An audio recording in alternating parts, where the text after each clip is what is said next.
কোনো চাঁদাবাজকেই বাংলাদেশে থাকতে দেওয়া হবে না। চাঁদাবাদীদের স্থায়ী বাংলাদেশে হবে না। এটা যে যত বড় চাঁদাবাজি হোক না কেন, তারে আমরা আইনের আওতায় নিয়ে আসবো। স্বরাষ্ট্র উপদেষ্টা জাহাঙ্গীর আলম চৌধুরী বলেছেন, জনগণ একবার নির্বাচনমুখী হলে কেউ তা বন্ধ করতে পারবে না। আজ শনিবার রাজধানীর মোহাম্মদপুর কৃষি মার্কেট পরিদর্শন শেষে এই কথা বলেন তিনি। এ সময় তিনি দেশের চাঁদাবাজির ঘটনা নিয়েও কথা বলেছেন। জাহাঙ্গীর আলম বলেন, নির্বাচন নিয়ে প্রধান উপদেষ্টার ঘোষণাই আমাদের শেষ কথা। তার ঘোষিত মাসেই নির্বাচন অনুষ্ঠিত হবে। এই বিষয়ে কে কি বলল তা নিয়ে মাথা ব্যথার কিছু নেই।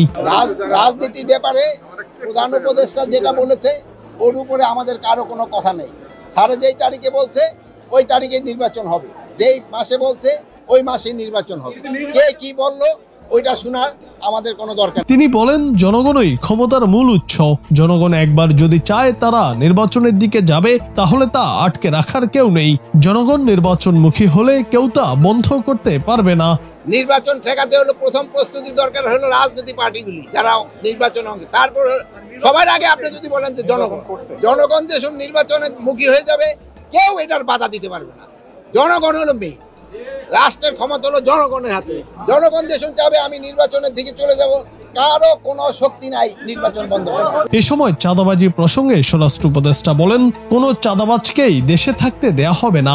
যে যত বড় আর ক্ষমতাধরই হোক, তার বিরুদ্ধে ব্যবস্থা নেওয়া হবে। চাঁদাবাজদের শনাক্ত করতে সবাই সহযোগিতা করুন। আমাদের কাছে তথ্য দিন।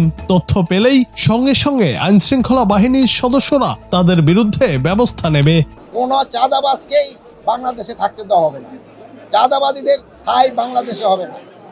এটা যে যত বড় চাঁদাবাজি হোক না কেন, তারে আমরা আইনের আওতায় নিয়ে আসবো। চাঁদাবাজের উপরে কোনো প্রেশার নেই।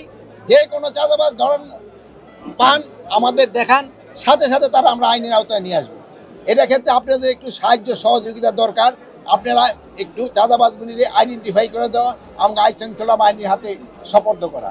সবজির বাজারে অস্থিরতা নিয়ে উপদেষ্টা বলেন, সবজির দাম কিছুটা বাড়লেও বাজার স্বাভাবিক রয়েছে। উল্লেখ করে তিনি বলেন, প্রচুর বৃষ্টিপাতের কারণে শাকসবজির দাম কিছুটা বৃদ্ধি পেয়েছে। জুনায়েদ আহমেদ, বাংলা টিভি।